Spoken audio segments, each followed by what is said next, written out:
Capítulo 5. O chamado. As pessoas na sociedade moderna, inclusive líderes de vários segmentos, eram por demais previsíveis. Suas reações transitavam dentro do trivial. Não tinham comportamentos que provocassem a emoção alheia nem excitassem a imaginação. O que faltava nos normais sobejava no misterioso homem que estava diante de Júlio César. Sua curiosidade para saber a identidade do forasteiro expandiu-se tanto que ele novamente perguntou, mas dessa vez foi diferente. Primeiro se interiorizou e reconheceu que sabia muito pouco sobre si mesmo.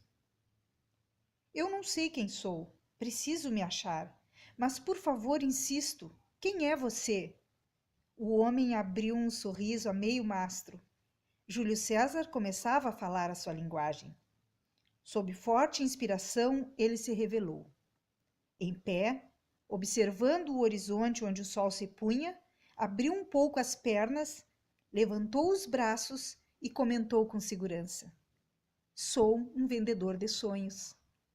A mente do intelectual ficou mais obscura ainda. Parecia que o estranho deixava seu estado de lucidez e mergulhava num estado de insanidade. Para Júlio César, a identificação do estranho não representava nada, a não ser assombro, mas para ele ela queria dizer quase tudo. Lá embaixo, Bartolomeu não parava de gritar e incomodar as pessoas. Olhem, o chefe dos ETs está de braços abertos e mudou de cor, ele dizia. Dessa vez não era uma alucinação, mas um erro de interpretação. Ou não, era difícil dizer. Após se declarar, o vendedor de sonhos compenetrou-se, olhou para a multidão e teve uma reação estranha. Compadeceu-se dela. Júlio César esfregou as mãos no rosto. Não acreditava na definição que tocava seus ouvidos. Vendedor de sonhos? Como assim? O que é isso?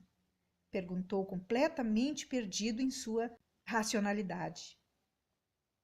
O estranho parecia tão inteligente, revelar a maturidade intelectual, estilhaçar seus paradigmas, ajudar a organizar sua confusão mental, e quando o céu estava azul celeste, fez desaguar uma súbita tempestade.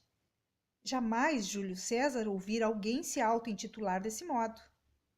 O psiquiatra, a 25 metros de distância, ao ouvir a expressão, fez uma análise rápida. Sem margem de insegurança, assegurou para o chefe dos bombeiros e da polícia. Eu sabia, são da mesma laia. Não bastasse a estranheza do título, o forasteiro, ao se identificar, olhou para o lado direito e viu uma pessoa no edifício vizinho, a cerca de 150 metros, apontando uma arma para ele. Estava com um silenciador.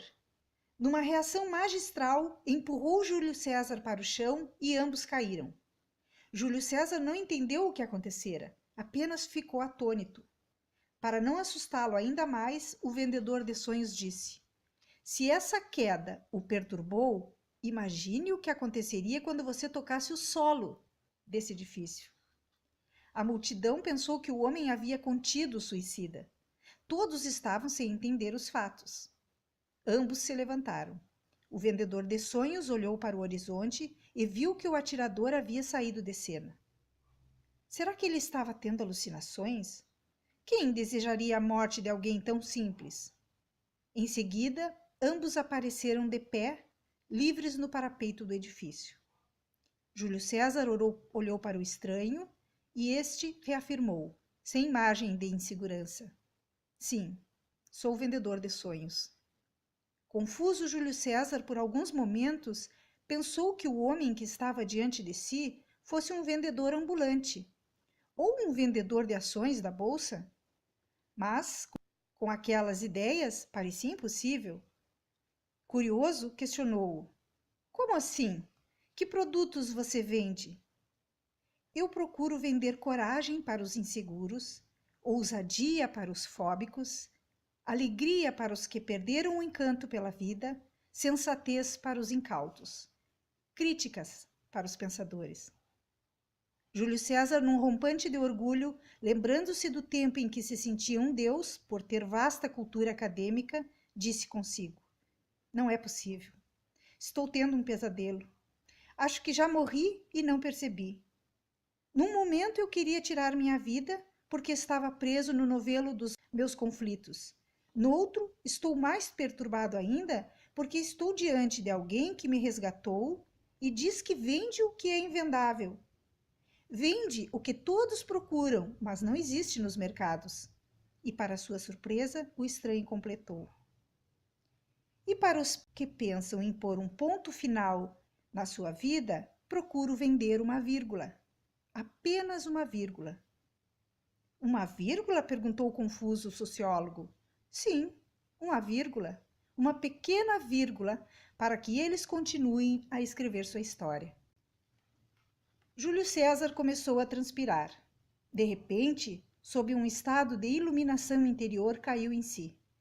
O irreverente homem acabara de vender para ele uma vírgula. E ele a comprara sem perceber. Não houve preço, não houve pressão, não houve chantagem, não houve apelos. Ele a comprara para retornar às raízes da essência humana.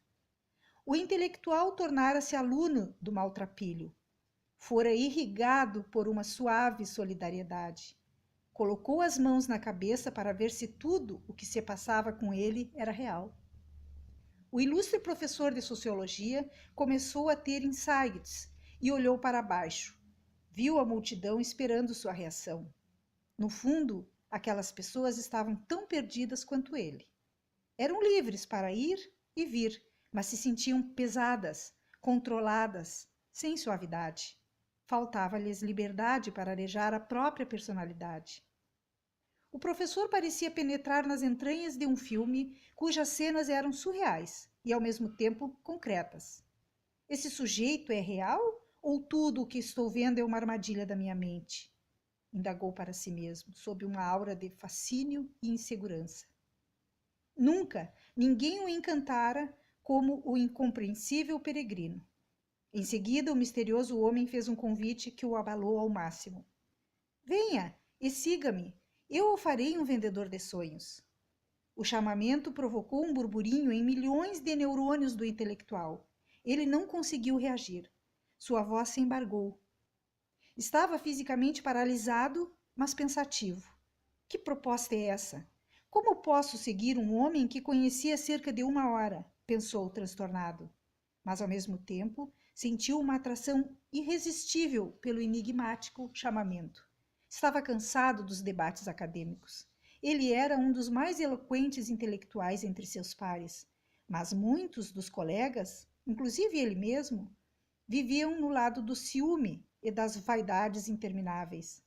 Sentia que faltava, no templo do conhecimento, na universidade, tolerância, estímulo à rebeldia do pensamento e uma dose de loucura para libertar a criatividade.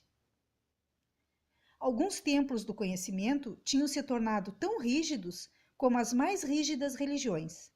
Os professores, cientistas e pensadores não tinham liberdade. Tinham de seguir a cartilha dos departamentos. Agora, Júlio César estava diante de um homem mal vestido, cabelos desarrumados, sem glamour social, mas instigante, aventureiro, rebelde ao pensamento vigente, crítico, arrebatador, livre e que, para completar, lhe fazia as mais malucas e excitantes das propostas. Vender sonhos? Como? Para quem? Com que objetivo? Será que serei alvo de deboche ou de aplausos? Refletiu o intelectual. Ao mesmo tempo que se perturbava com o chamamento, vinha à sua mente que todo pensador deve andar por ares nunca antes percorridos. Embora tivesse grave transtorno emocional e fosse saturado de orgulho, Júlio César sempre fora ponderado. Jamais havia dado vexame em público. A primeira vez foi no edifício São Pablo. Sabia que dessa vez dera o maior de todos os escândalos. Não fizera teatro, estava realmente pensando em pôr um fim em sua vida. Como tinha medo de usar armas e tomar remédios, fora ao topo do edifício. O convite continuava ecoando em sua mente como uma granada que se estilhaça em 1000 pedaços, rompendo seus paradigmas. Um longo minuto se passara. Em conflito, pensou. Tentei viver sob o teto do júbilo e dos alicerces da segurança, mas me afundei. Tentei estimular meus alunos a pensar, mas formei muitos repetidores de informações. Tentei contribuir para a sociedade, mas era uma ilha de soberba. Se conseguir vender um pouco de sonhos para algumas pessoas, tal qual esse misterioso homem me vendeu, talvez minha vida tenha mais sentido do que teve até aqui. Então, resolvi segui-lo. Eu, o narrador dessa história, sou Júlio César, o primeiro dos discípulos desse homem extraordinário e inquietante. Ele se tornou meu mestre. Fui o primeiro que arriscou seguir uma jornada sem destino, sem agenda, completamente imprevisível. Loucura? Talvez, mas não menos do que aquela que vivi.